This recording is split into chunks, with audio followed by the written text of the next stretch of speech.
നമസ്കാരം. ഇന്ന് IFTHന്റെ 1235 ദിനമാണ്. ഇന്ന് മലയാളം സെഷൻ പ്രോഗ്രാമിൽ നമുക്കൊരു വിശേഷപ്പെട്ട ഒരു വിശിഷ്ടമായ ഒരു ഡോക്ടറുടെ ക്ലാസ് ആണ്. ഇന്ന് ആ ക്ലാസ്സിൽ പങ്കെടുക്കുന്നതിനായി മലയാളം സെഷൻ പ്രോഗ്രാമിൽ ഈ സൂം സെക്ഷനിൽ എത്തിയിട്ടുള്ള എല്ലാ ബഹുമാന്യരായ ഡോക്ടേഴ്സിനെയും ഹോമിയോപ്പതി സ്നേഹികളെയും സ്റ്റുഡൻസിനെയും എല്ലാവരെയും ഞാൻ സന്തോഷപൂർവ്വം സ്വാഗതം ചെയ്യുന്നു. ഇന്നത്തെ ക്ലാസ് തുടങ്ങുന്നതിന് മുമ്പായി നമുക്കായിട്ട് ഇന്ന് ക്ലാസ് എടുക്കുവാനായി എത്തുന്നത് മലപ്പുറം ജില്ലയിൽ നിന്നുള്ള അബ്ദുൽ നാസർ കുരിക്കൾ എന്ന് പറയുന്ന ഡോക്ടറാണ്. വളരെ പ്രാക്ടീസിൽ വളരെ മുമ്പിൽ എത്തുകയും വളരെ തിരക്കുള്ള പ്രാക്ടീഷണറാണ് അദ്ദേഹം. കൂടാതെ ഡോക്ടറുടെ 2 മക്കൾ ഹോമിയോപ്പതി ഡോക്ടേഴ്സാണ്. അതിൽ ഒരു മകളുടെ ഹസ്ബൻഡ് തിരുവനന്തപുരം പാളയം പള്ളിയിലെ ഇമാമാണ്. ഈ സവിശേഷതകളെല്ലാം ഉള്ള ഒരു ഡോക്ടറാണ് നമുക്ക് ഇന്ന് ക്ലാസ് എടുക്കാനായി എത്തുന്നത്. ഡോക്ടർ എത്തിക്കാണും എന്ന് വിശ്വസിക്കുന്നു. എന്തായാലും അതുപോലെ തന്നെ നമ്മുടെ ധനേഷ് ഡോക്ടർ ക്ലാസ്മേറ്റ് കൂടിയാണ് അദ്ദേഹം. എന്തായാലും ഡോക്ടർ എത്തിയിട്ടില്ലേ ധനേഷ് ഡോക്ടറെ? ഡോക്ടറെ കോഹോസ്റ്റ് ആക്കിയിട്ടുണ്ട്. നമ്മുടെ അബ്ദുൽ നാസർ കുരിക്കൾ ഡോക്ടറെ ഞാൻ ഇന്നത്തെ ക്ലാസ്സിലേക്കായി വളരെ ആദരപൂർവ്വം സന്തോഷപൂർവ്വം സ്വാഗതം ചെയ്യുന്നു. ഡോക്ടറെ, നമുക്ക് ക്ലാസ് തുടങ്ങാം.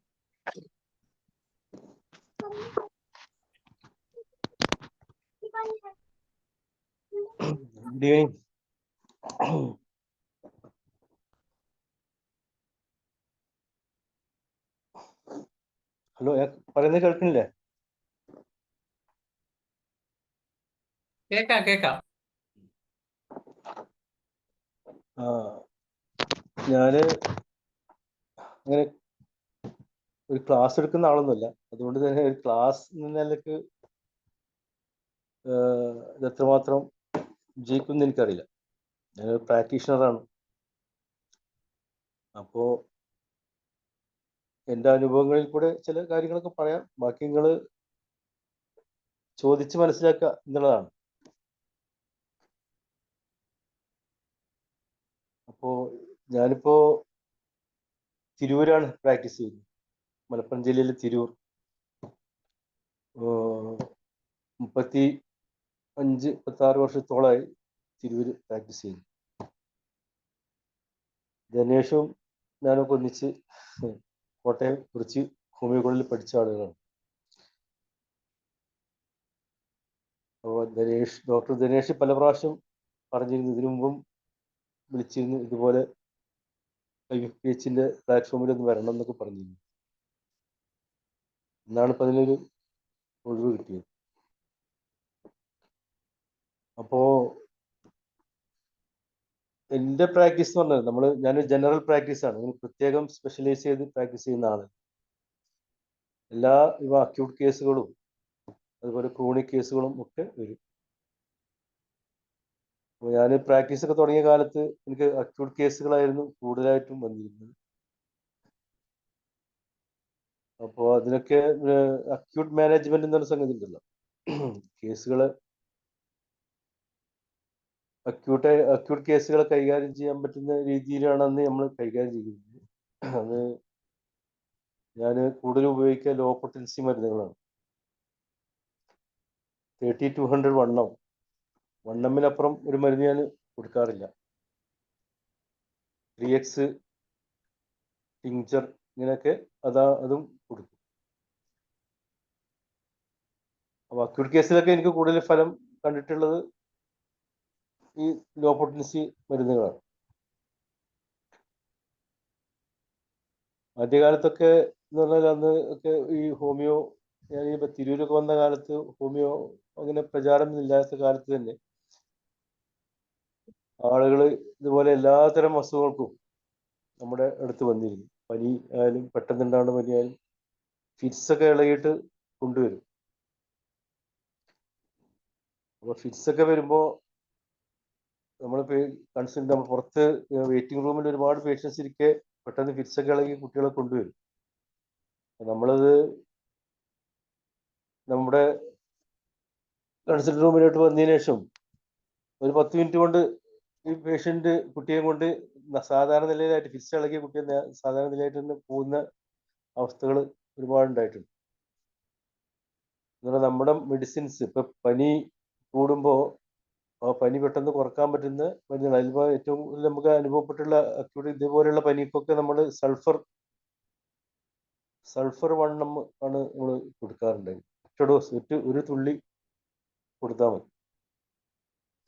അതുപോലെ ഫിറ്റ്സ് ഇളകിക്കൊണ്ടിരിക്കുന്ന സമയത്ത് നമ്മുടെ അമീൽ നൈട്രോസം അതുപോലെ ഈ അല്ലെങ്കിൽ ക്യാംഫർ ടിഞ്ചർ ഇത് നമ്മൾ ഇൻഹേൽ ചെയ്യാൻ മണപ്പിച്ച് കൊടുത്തു കഴിഞ്ഞാൽ സാവധാനം ഇത് കുറയും. ഫിറ്റ്സ് കുറഞ്ഞ് ഇങ്ങനെ 10 മിനിറ്റോടൊക്കെ സാധാരണ പോലെ ആയി കുട്ടിയെ പുറത്തിരുത്താം. അങ്ങനെ ഒരു പിന്നെ ഈ ക്രോണിക് കേസുകളായി പിന്നെ കൂടുതൽ വരാൻ തുടങ്ങി. അങ്ങനെ ക്രോണിക് കേസുകൾ ആണ് പിന്നെ നമ്മൾ ഇപ്പോഴൊക്കെ കൂടുതലും ഞാൻ ക്രോണിക് കേസുകളാണ് അറ്റൻഡ് ചെയ്യുന്നത്.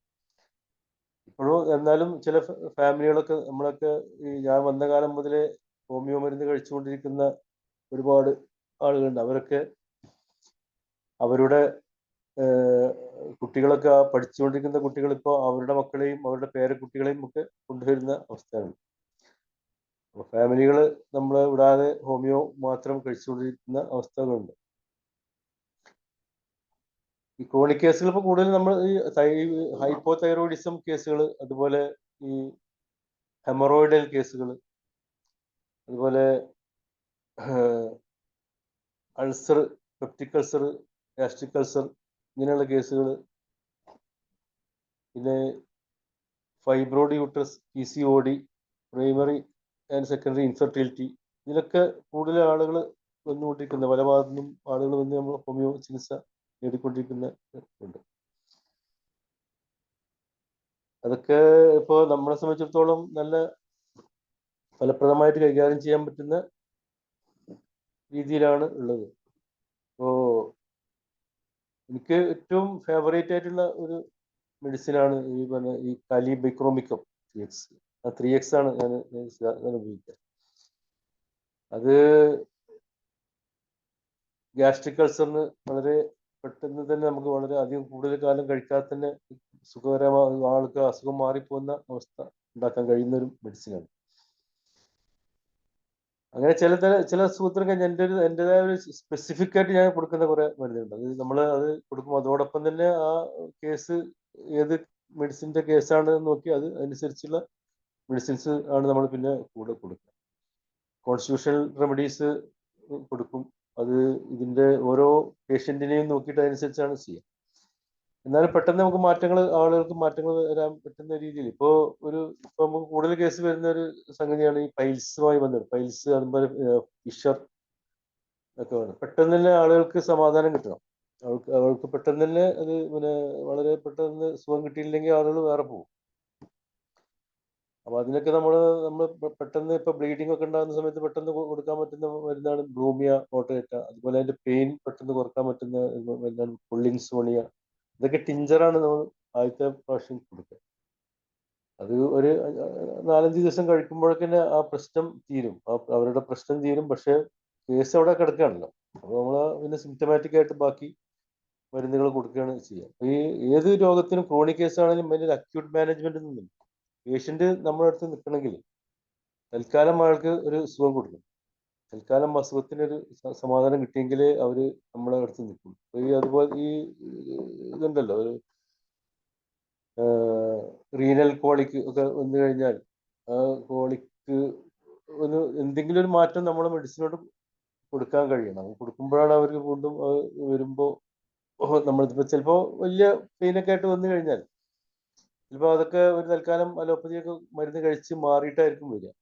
പക്ഷെ ഇടയ്ക്ക് വീണ്ടും വേദന വരുമ്പോൾ നമ്മുടെ മരുന്ന് കൊടുത്ത് ഇട്ട് തന്നെ വേണം മാറ്റാൻ. അങ്ങനെ ആകുമ്പോഴേ അവർക്ക് അതൊരു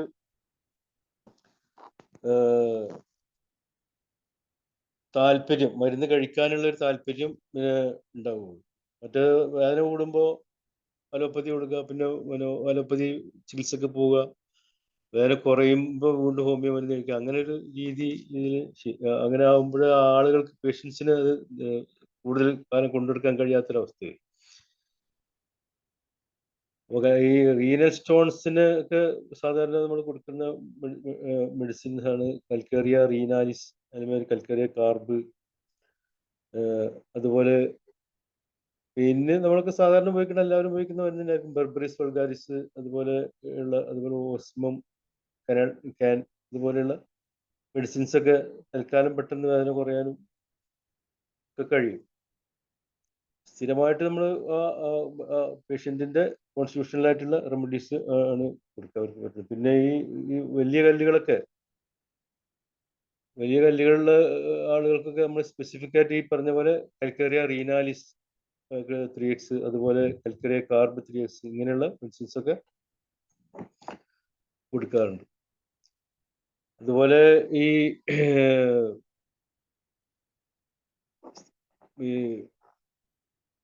BHP, prostate enlargement, benign hypertrophy of prostate, ഇത് നമുക്ക് പിന്നെ വളരെ ഹോമിയോ മെഡിസിൻ വളരെ സാധ്യതയുള്ള ഒരു മേഖലയാണ്. ഇതിന് അലോപ്പതിയിൽ സർജറി മാത്രമേ ട്രീറ്റ്മെന്റ് ഉള്ളൂ. ആ സർജറി പറയുമ്പോഴാണ് സാധാരണ പേഷ്യൻസ് നമ്മുടെ അടുത്ത് വരിക. അത് ശരിക്കും 60 വയസ്സിന് ശേഷമൊക്കെ ഉണ്ടാകുന്ന രോഗമാണെന്നാണ് പറയുന്നത്. പക്ഷെ എന്നാൽ പോലും ഇപ്പോൾ എല്ലാവർക്കും, ചെറുപ്പക്കാർക്കും ഇത് വന്നുകൊണ്ടിരിക്കുന്ന കാലമാണ്. ചെറുപ്പക്കാർ എന്ന് പറഞ്ഞാൽ ഒരു 40 വയസ്സിന് ശേഷം ആളുകൾക്ക് കാണുന്നുണ്ട്. അപ്പൊ അതില് നമ്മൾ ഈ പറഞ്ഞ പോലെ പിന്നെ നമ്മുടെ ചില മദർ ടിഞ്ചറുകളൊക്കെ താൽക്കാലികമായിട്ട് നല്ല ആശ്വാസം കൊടുക്കുന്ന മദർ ടിഞ്ചറുകളുണ്ട്. സബാൽസെറിലേറ്റ, അതുപോലെ ഓക്സിമം, ക്യാൻ, ഇങ്ങനെയുള്ള മെഡിസിൻസ് ഒക്കെ ആളുകൾക്ക് അവരുടെ ബുദ്ധിമുട്ടുകൾ, പെട്ടെന്ന് കൂടുതൽ സമയം യൂറിനേറ്റ് ചെയ്യാൻ കുറെ സമയം പിടിക്കുന്ന ഒരു അവസ്ഥ ഉണ്ടല്ലോ, ആ സമയം അതിന് വളരെ മാറ്റം പെട്ടെന്ന് ആ ബുദ്ധിമുട്ടുകൾ കുറക്കാൻ കഴിയും.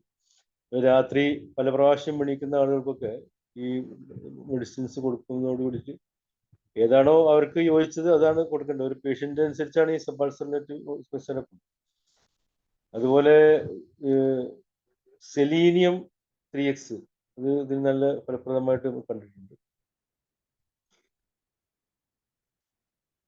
അതുപോലെ ഈ പ്രോസ്റ്റേറ്റിന്റെ കാര്യത്തിൽ, എല്ലാവരും പ്രോസ്റ്റേറ്റിന്റെ കാര്യത്തിൽ എനിക്ക് നല്ല അനുഭവങ്ങൾ ഒരുപാടുണ്ട്. ഇവിടെ ഞാൻ ഈ വന്ന എനിക്ക് അധികവും പ്രാക്ടീസ് ഒന്നും ആവാത്ത ഒരു സമയത്ത് ഒരു അലോപ്പതി ഡോക്ടർ തന്നെ, ഒരു സർജൻ തന്നെയാണ് ഇങ്ങനൊരു ഹോമിയോ ഡോക്ടർ ഉണ്ട്, അവിടെ നിന്ന് പോയി നോക്കി എന്ന് പറഞ്ഞിട്ട് ഒരു പേഷ്യന്റിനെ വിട്ടിരുന്നു. അദ്ദേഹത്തിന് ഈ കത്തീറ്റർ വെച്ചിട്ടാണ് അദ്ദേഹം ബാഗും കൊണ്ടാണ് നടത്തുന്നത്. അദ്ദേഹത്തിന് സ്ഥിരമായിട്ട് കത്തീറ്റർ വെച്ചിരിക്കുകയാണ്. അപ്പോൾ പള്ളിയിലൊന്നും പോകാൻ പറ്റാത്ത അവസ്ഥ ഉണ്ട്. അപ്പോൾ ആ സമയത്ത് അദ്ദേഹം എൻ്റെ അടുത്ത് വന്ന് പറഞ്ഞ്, എനിക്ക് പള്ളിയിലൊന്നും പോകാൻ പറ്റുന്ന ഒരു അവസ്ഥ എന്താണ്, ഈ ബാഗൊന്നും ഒഴിവാക്കി കിട്ടുന്ന ഒരു അവസ്ഥ ഉണ്ടാക്കി തരണം. 60 വയസ്സായ ഒരാളാണ്. നമ്മൾ ഞാൻ ആദ്യം കൊടുത്തത് തന്നെയാണ് ഈ സബാൾസെറിലേറ്റയാണ് കൊടുത്തത്. അദ്ദേഹത്തിന് കൽക്കരി കാർബിന്റെ ഒരു കോൺസ്റ്റിറ്റ്യൂഷൻ ഉണ്ടായിരുന്നു. കൽക്കരി കാർബ് 3x ആണ്. പിന്നെ അതിന്റെ കൂടെ നമ്മൾ മെഡിസിൻ തന്നെ കൊടുത്തു. അത് വളരെ പെട്ടെന്ന് തന്നെ 2 ആഴ്ച കൊണ്ട് തന്നെ അദ്ദേഹത്തിന്റെ ഈ ബാഗ് ഒഴിവാക്കാൻ കഴിഞ്ഞു എന്നുള്ളതാണ്. അതിനുശേഷം ഇങ്ങനെ ഡ്രിബിളിങ് ഉണ്ടായിരുന്നു. പക്ഷെ കുറച്ചും കൂടി കണ്ടിന്യൂ ചെയ്തോട് കൂടിയിട്ട് ഇദ്ദേഹത്തിന്റെ ഈ കംപ്ലീറ്റ് ഈ പ്രശ്നങ്ങളൊക്കെ, തൽക്കാലത്തെ പ്രശ്നങ്ങളൊക്കെ മാറി അദ്ദേഹത്തിന് പള്ളിയിലൊക്കെ പോകാൻ കഴിഞ്ഞു. പിന്നെ 1 വർഷത്തോളം അദ്ദേഹത്തിന് മെഡിസിൻ കൊടുത്തതിനു ശേഷമാണ് മരുന്ന് നിർത്തിയത്. അതുകൊണ്ട് പിന്നെ അദ്ദേഹത്തിന്റെ മറ്റേ ഇടയ്ക്കൊക്കെ നൊക്ടേണൽ ഉണ്ടായിരുന്നു, രാത്രി ബാത്റൂം പോകുന്ന പ്രശ്നമൊക്കെ ഉണ്ടായിരുന്നു, അതൊക്കെ മാറി. ഇനിയും ഒരു 3-4 വർഷം കഴിഞ്ഞതിന് ശേഷമാണ് അദ്ദേഹം പിന്നെ മരിച്ചു പോയിരുന്നത്. വേറെ ഈ സൂക്കറോണ്ടൊന്നുമില്ല, വേറെ പല. അപ്പോ ഈ നമുക്ക് ഒരുപാട് സ്കോപ്പുള്ള ഒരു രംഗമാണ് ഈ ബിനൈൻ ഹൈപ്പർട്രോഫി ഓഫ് പ്രോസ്റ്റേറ്റ്. അത് ഒരുപാട് കേസുകളുണ്ട്. ഇപ്പോഴും നമുക്ക് വളരെ ദൂരെ നിന്നും ഒക്കെ എൻ്റെ അടുത്തേക്ക് ഈ രോഗത്തിന് വേണ്ടിയിട്ട് ചികിത്സിക്കാൻ ആളുകൾ വരുന്നുണ്ട്, ഈ പ്രോസ്റ്റേറ്റ് എൻലാർജ്മെന്റിന്റെ കേസ്. അപ്പോൾ നമുക്ക് പ്രാക്ടീസ് ഇപ്പൊ എന്നെ സംബന്ധിച്ചിടത്തോളം തിരുവനൊക്കെ പ്രാക്ടീസ് പെട്ടെന്ന് സെറ്റിൽ ആകാനുള്ള ഒരു പ്രധാന കാരണം ഇതുപോലെയുള്ള കേസുകൾ. ഇതിപ്പോ ഒരു ഫാമിലിയിലെ പ്രധാനപ്പെട്ട ഒരാളായിരുന്നു. അദ്ദേഹത്തിന് ആ കുടുംബത്തിന്റെ എല്ലാ ഭാഗത്തു നിന്നും അദ്ദേഹം പിന്നെ ആളുകളെ പറഞ്ഞേക്കാൻ തുടങ്ങി, ഇങ്ങനെ ഒരു ഹോമിയോ ഡോക്ടർ ഉണ്ട് എന്ന് പറഞ്ഞേക്കുകയും അങ്ങനെ നമുക്ക് കൂടുതൽ കേസുകൾ വരും, നമുക്ക് ചികിത്സിച്ച് മാറ്റാൻ കഴിയുകയൊക്കെ ചെയ്തുകൊണ്ടാണ് നമുക്ക് കൂടുതൽ ഇവിടെ പ്രാക്ടീസ് പിടിച്ച് നിൽക്കുന്നത്. അതുപോലെ കൂടുതൽ നമുക്ക് ചാൻസ് ഉള്ള അതാണ് ഈ റുമാറ്റിക് ഫീവർ. റുമാറ്റിക് ഫീവർ എനിക്ക് ഒരുപാട് കേസുകൾ ഉള്ളതാണ്, ഒരുപാട് അനുഭവങ്ങൾ ഉള്ളതാണ്. റുമാറ്റിക് ഫീവറിന്റെ കേസ് ഞാൻ സാധാരണ ഈ അത് ASO ഒക്കെ കൂടുതലാണെന്ന് കണ്ട ESR ASO ഒക്കെ കൂടുതൽ കണ്ടു കഴിഞ്ഞാൽ നമ്മൾ ഫസ്റ്റ് കൊടുക്കുന്ന മെഡിസിൻ നമ്മുടെ സ്ട്രെപ്റ്റോകോക്സിനാണ്. സ്ട്രെപ്റ്റോകോക്സിൻ 1 mg കൊടുക്കും. അത് കൊടുത്തതിന് ശേഷമാണ് നമ്മൾ മറ്റ് മെഡിസിൻസ് ഒക്കെ സിംറ്റമാറ്റിക് ആയിട്ടും അല്ലാതെയും ആയിട്ടുള്ള തൽക്കാലം പെയിൻ. ഇതിലിപ്പോ എന്താ വെച്ചാൽ ഈ പേഷ്യന്റിന് അസുഖം കൂടി വരുമ്പോഴേ അപ്പോ അത് കുറക്കാൻ നമുക്ക് കഴിയണം. അദ്ദേഹത്തിന്റെ ആ ബുദ്ധിമുട്ട് കുറക്കാൻ നമുക്ക് കഴിയണം. നമ്മുടെ മെഡിസിൻ കൊണ്ട് തന്നെ കുറക്കാൻ കഴിയും. അപ്പോഴാണ് അവർ നിൽക്കുള്ളൂ. അതിന്റെ കോംപ്ലിക്കേഷൻസും അലോപ്പതി മരുന്ന് കൊടുത്താൽ ഉണ്ടാകുന്ന പല പ്രശ്നങ്ങളും ഒക്കെ നമുക്ക് പറഞ്ഞു കൊടുക്കാനൊക്കെ കഴിയും. പക്ഷേ പേഷ്യന്റിന് ഈ വേദനയും ഒക്കെ സഹിച്ച് നടക്കാൻ കഴിയില്ല. അപ്പോൾ അവർക്ക് അത് ആ അസുഖം തൽക്കാലെങ്കിലും അസുഖം ഉണ്ടാകുമ്പോൾ മാറ്റി കൊടുക്കാൻ നമുക്ക് കഴിയും. അതിന് ഞാൻ തൽക്കാലം കൂടുതലാകുമ്പോൾ കൊടുക്കുന്ന മെഡിസിനാണ് ഗൾത്തീരിയ, ജിഞ്ചർ, അതുപോലെ ബ്രയോണിയ 200. ഇതൊക്കെ കൊടുക്കുമ്പോൾ ഈ തൽക്കാലം ഈ വീക്കവും വേദനകളൊക്കെ പെട്ടെന്ന് കുറയുന്ന സമയത്താണ് നമുക്ക് നമ്മുടെ സിംറ്റമാറ്റിക് ആയിട്ടുള്ള മെഡിസിൻസ് നമ്മൾ കൊടുക്കാറുള്ളത്. അതുപോലെ ഈ റൂമറ്റോയിഡ് ആർത്രൈറ്റിസ് നമുക്ക് ചികിത്സ ഓട്ടോഇമ്മ്യൂൺ ഗ്രൂപ്പിൽപ്പെട്ട രോഗമാണല്ലോ. പിന്നെ അലോപ്പതിയിൽ ട്രീറ്റ്മെന്റ് ഒന്നും ഇല്ലാത്ത പെയിൻ കില്ലിങ് മാത്രമേ ഉള്ളൂ. ഒരുപാട് കേസുകൾ വരും. പക്ഷെ എല്ലാ കേസുകളും നമുക്ക് കൊണ്ടെടുക്കാൻ കഴിയാത്ത നമുക്ക് നമ്മുടെ മെഡിസിൻ കൊടുത്താലും പെയിൻ കുറയാത്ത പല കേസുകളുണ്ട്. എന്നാൽ പോലും പല കേസുകൾക്കും നമുക്ക് നല്ല മാറ്റങ്ങൾ ഉണ്ടാക്കാൻ, കാരണം പേഷ്യന്റിന് അവരെ ആ അവസ്ഥ വിരലൊക്കെ ഇങ്ങനെ മടങ്ങിപ്പോയ അവസ്ഥയിൽ നിന്നൊക്കെ മാറ്റം കൊടുക്കാനൊക്കെ നമ്മുടെ മെഡിസിൻസിൽ കഴിഞ്ഞിട്ടുണ്ട്. വേദന കൂടുമ്പോൾ നമ്മുടെ പെയിൻ കില്ലിങ് റെമഡീസ് കൊടുത്താലും ചിലപ്പോൾ കുറയാകുമ്പോൾ തൽക്കാലം അതിനൊക്കെ ചിലപ്പോൾ അവർ അലോപ്പതി പാരസെറ്റമോളും പിന്നെ ഒക്കെ കഴിക്കും. എന്നാൽ പോലും നമ്മുടെ മെഡിസിൻ കൊണ്ട് കുറക്കാൻ കഴിയും. എല്ലാ കേസിനും അല്ല, ചില കേസുകൾക്കൊക്കെ അത് നല്ല ഫലപ്രദമായിട്ട് കണ്ടിട്ടുണ്ട്. ഞാൻ ഒരുപാട് കാര്യങ്ങൾ സംസാരിക്കുന്നതിനേക്കാൾ നല്ലത് എനിക്ക് തോന്നുന്നത് നമ്മൾ കൂടുതൽ ആളുകൾ കേൾക്കുന്ന ആളുകൾക്ക് അല്ലെങ്കിൽ ചോദിക്കാനുണ്ടെങ്കിൽ അത് ചോദിച്ച് മനസ്സിലാക്കുകയായിരിക്കും നന്നാവാന്നാണ് എൻ്റെ ഒരു അഭിപ്രായം. അപ്പോ നിങ്ങൾ എന്തെങ്കിലുമൊക്കെ ചോദിക്കുകയാണെങ്കിൽ പറയും. ഞാൻ അങ്ങനെ സംസാരിക്കുമ്പോൾ അത് കൂടുതൽ ഒരു കാര്യം തന്നെ പറയുന്നതിനേക്കാൾ നല്ലത് നിങ്ങൾ ചോദിച്ച് മനസ്സിലാക്കിയായിരിക്കും നന്നാവാന്ന് എനിക്ക് തോന്നുന്നു. ഓക്കെ, നമുക്ക് മറ്റു ഡോക്ടേഴ്സിന് സാറിനോട് എന്തെങ്കിലും സംശയങ്ങളോ ഏതെങ്കിലും കേസുകളിലുള്ള സംശയമോ കേസുകൾ എന്തെങ്കിലും പറയാനുണ്ടെങ്കിലോ സാറിനോട് ചോദിക്കാം. അപ്പോ സാറിന് കുറച്ച് കാര്യങ്ങളൊക്കെ സാറ് പറഞ്ഞു. അപ്പോ fever in children acute management ഒരു ചാറ്റ് ബോക്സിൽ വന്നിട്ടുണ്ട്, അത് പറയാം. അപ്പോഴത്തെ ശ്രീധരക്കുറുപ്പ് സാറ് ഹാൻഡ് റൈസ് ചെയ്തിട്ടുണ്ട്. സാറേ സംസാരിച്ചോളൂ.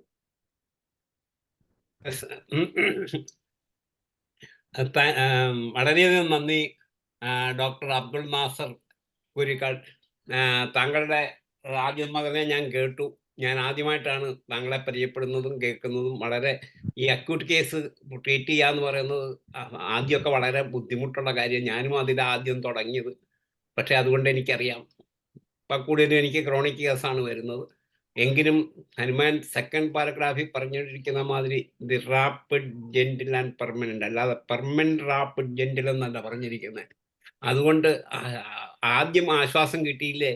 ഈ തുടങ്ങുന്ന പ്രാക്ടീസ് തുടങ്ങുന്നവർക്കൊക്കെ പിടിച്ചു നിൽക്കണമെങ്കിൽ ഇതുപോലെയൊക്കെയുള്ള ചില പൊടിക്കൈകളൊക്കെ ചെയ്തേ പറ്റുള്ളൂ. ഓഫ്കോഴ്സ് കോൺസ്റ്റിറ്റ്യൂഷൻ റെമഡിയാണ് കംപ്ലീറ്റ് രോഗങ്ങൾ കുറയ്ക്കുന്നതെങ്കിലും കറക്റ്റായിട്ട് കുറയ്ക്കുന്നതെങ്കിലും ഈ പൊടിക്കൈകളൊക്കെ കയ്യിൽ ഉണ്ടെങ്കിൽ മാത്രമേ പേഷ്യൻ്റ് നിൽക്കുള്ളൂ. ഒരു ആശ്വാസം ആദ്യം കിട്ടിയില്ലെങ്കിൽ പേഷ്യൻ്റ്, നമുക്ക് ഭയങ്കര പരുവേദനയാണെന്ന് വിചാരിച്ചു, കുറയുമെന്നും പറഞ്ഞ് ഇരുന്ന് കഴിഞ്ഞ് കഴിഞ്ഞാൽ ഇപ്പോൾ ഒരു വളരെ ബുദ്ധിമുട്ടി വരുന്ന ഒരു പേഷ്യനോട് പറയുക വളരെ തലവേദനയാണ്, നിങ്ങളുടെ ഇടത്ത് സൈഡാണോ വലത്ത് സൈഡാണോ പുറകിലോട്ടാണോ മുമ്പിലോട്ടാണ്, എൻ്റെ ഡോക്ടറെ എനിക്ക് തൽക്കാലം ഒരു കുറവ് തരുന്ന എന്തെങ്കിലും പറയും. ഇത് കേൾക്കുമ്പോൾ എനിക്ക് തലവേദന കൂടുകയാണ് ചെയ്യുന്നതെന്ന് പറയും. അപ്പം അന്നേരം നമ്മൾ ഈ മെൻ്റൽ സിംറ്റം ഒക്കെ എടുക്കുകയാണെങ്കിൽ, ക്രോണിക് കേസിൽ അക്യൂട്ട് കേസിൻ്റെ കാര്യം ഞാൻ ഈ പറയുന്നത്, നിങ്ങളുടെ വീട്ടിലെങ്ങനെയാണ്, മാനസിക നില എന്നതാണ്, ഇതൊക്കെ ചോദിക്കാൻ പറയും. ഡോക്ടറെ എൻ്റെ കാലിൻ്റെ വേദനയ്ക്ക് വന്നതിനും കൈയുടെ വേദനയ്ക്കും വന്നതിനും നിങ്ങൾ എന്തിനാ എൻ്റെ വീട്ടിലെ സീക്രട്ടൊക്കെ ചോദിക്കുന്നതെന്ന് ചിലപ്പോൾ ചോദിക്കും. ഞാനൊരു കുറ്റം പറയണ്ട, എൻ്റെ അനുഭവമായി പറയുന്നത്. ഏതായാലും ഡോക്ടറുടെ ഈ ക്ലാസ്സുകളെല്ലാം വളരെ ഉഗ്രമായിരുന്നു. ഇനിയും അതുപോലെ തന്നെ ഇതുപോലെയുള്ള ചർച്ചയാണ് ഞാൻ നോക്കിയിട്ട് ഏറ്റവും അഭികാമ്യം. ഒരു ക്ലാസ്സിനെക്കാട്ടി കൂടുതൽ നമുക്ക് കൂടുതൽ ആൾക്കാർക്ക് അറിയേണ്ടിയത്, മനസ്സിലാക്കാനും സാധ്യത കൂടുതൽ ഒരു ഇതുപോലെയുള്ള ക്ലാസ്സുകൾ നമ്മൾ കേൾക്കുമ്പോഴാണ്. അതുകൊണ്ട് എന്തായാലും അബ്ദുൾ നാസർ കുരുക്കളുടെ ക്ലാസ് ഡോക്ടർ അബ്ദുൾ നാസർ കുരുക്കളുടെ ക്ലാസ്സുകൾ വളരെ നന്നായിരുന്നു. അതിന് വളരെയധികം നന്ദി. എനിക്ക് ചോദിക്കാനുള്ള ഒരു ചോദ്യം കൂടെ ചോദിച്ചേക്കാം. 1-2 ചോദ്യമുണ്ട്. ഒന്ന്, ഡോക്ടറുടെ ജീവിതത്തിൽ അവിസ്മരണീയമായിട്ടുള്ള, എല്ലാവർക്കും ഉണ്ട് അങ്ങനെ ചില കേസുകളൊക്കെ എന്നാണ് എനിക്ക് തോന്നുന്നു, എനിക്കുണ്ട്. അവിസ്മരണീയമായുള്ള ഫണ്ടാസ്റ്റിക് ആയിട്ടുള്ള മാജിക് മാതിരി അവിടെ പിടിച്ചു നിർത്തിയ കേസുകളുണ്ടോ? ഉദാഹരണത്തിന് അപ്പൻഡിസൈറ്റിസ്, അതുപോലെ തന്നെ ടൈഫോയിഡ് ഫീവർ, അതുപോലെ ചില അക്യൂട്ട് കണ്ടീഷനിൽ പിടിച്ചു നിർത്തിയ മാതിരി ഇമ്മീഡിയറ്റ് റിലീഫ് കിട്ടിയ ഏതെങ്കിലും 1-2 കേസുകൾ പറയാമോ? എൻ്റെ ഒരു ചോദ്യമാണ്. ഉണ്ടെങ്കിൽ പറയാം.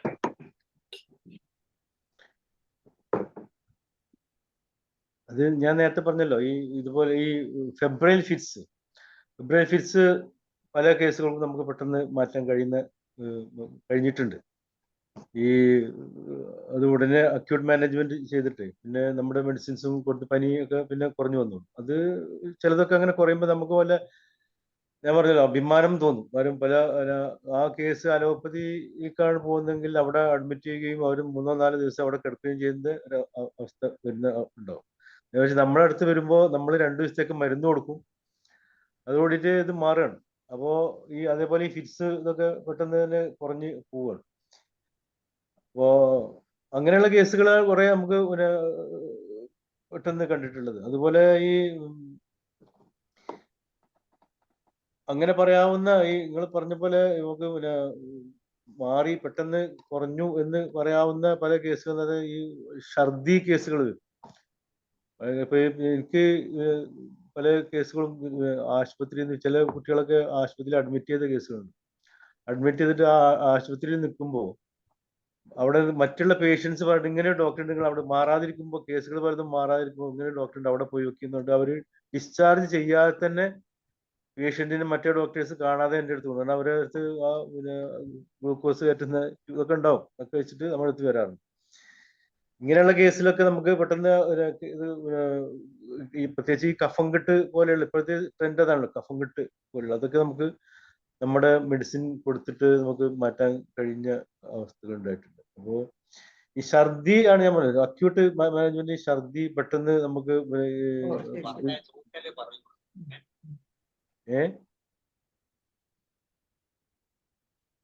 പറഞ്ഞോളൂ ഡോക്ടറെ, സാരമില്ല, ഇടയ്ക്ക് അറിയാതെ വരുന്ന ശബ്ദം.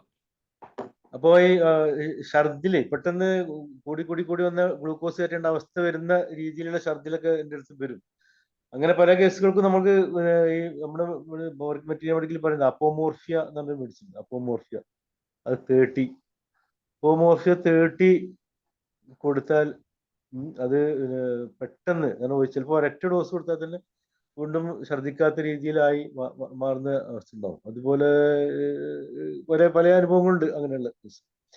അതൊക്കെ ആളുകൾ പിന്നെ ഇപ്പോഴും പഴയ ആളുകൾ വന്ന് പറയും ഇതുപോലെ ഇത് മാറ്റിയ ആളാണെന്നൊക്കെ പറയും. പക്ഷെ ഞാൻ ഈ കേസ് റെക്കോർഡുകളൊന്നും അങ്ങനെ വീണ്ടും പഴയത് നോക്കാൻ നമുക്ക് സമയം കിട്ടാത്തതുകൊണ്ട് നമ്മൾ ഏതിനൊക്കെ ചികിത്സ ചെയ്തൊക്കെ മാറിയെന്നുള്ള നമുക്ക് കൂടുതൽ അറിയില്ല.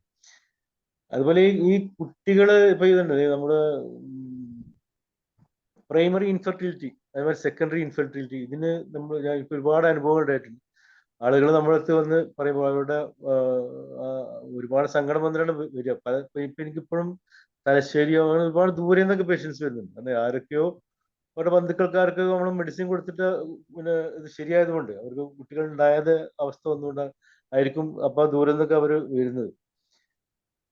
അതിലൊക്കെ നമുക്ക് നല്ല ഈ പറഞ്ഞ ഇൻഫെർട്ടിലിറ്റി കേസിൽ 3 കേസിൽ ഇപ്പൊ അടുത്ത കാലത്തായിട്ട് വന്ന കേസുണ്ട്. ആ കേസൊക്കെ നമുക്ക് അവരവരുടെ കുട്ടിയൊക്കെ ഉണ്ടായിട്ട് നമ്മൾ ചിലപ്പോൾ അറിയില്ല, എന്നോടൊന്നും പറഞ്ഞിട്ടൊന്നും ഉണ്ടാവില്ല. പക്ഷെ കുട്ടിയും കൊണ്ടാണ് പിന്നെ അവർ വരിക. അപ്പോഴാണ് നമുക്ക് ഇതേപോലെ നമുക്ക് നമ്മള് മെഡിസിൻ ഒക്കെ കൊടുത്തിട്ടുണ്ടായതാണെന്ന് പേഷ്യന്റ് പറയുമ്പോൾ നമുക്ക് ഉണ്ടാവുന്ന ഒരു ഇതുണ്ടല്ലോ, നമ്മള് കഴിവുകൊണ്ടല്ല, ദൈവത്തിന്റെ ശക്തിയാണ്. ആ ഒരു വിശ്വാസം ഉള്ള ആളായതുകൊണ്ട് നമുക്ക് പിന്നെ എന്നാലും നമുക്ക് അഭിമാനിക്കാം, നമ്മളാണല്ലോ അതിന് കാരണക്കാരനായിട്ട് നമ്മൾ മരുന്ന് കൊടുത്തതെന്നുള്ളത്.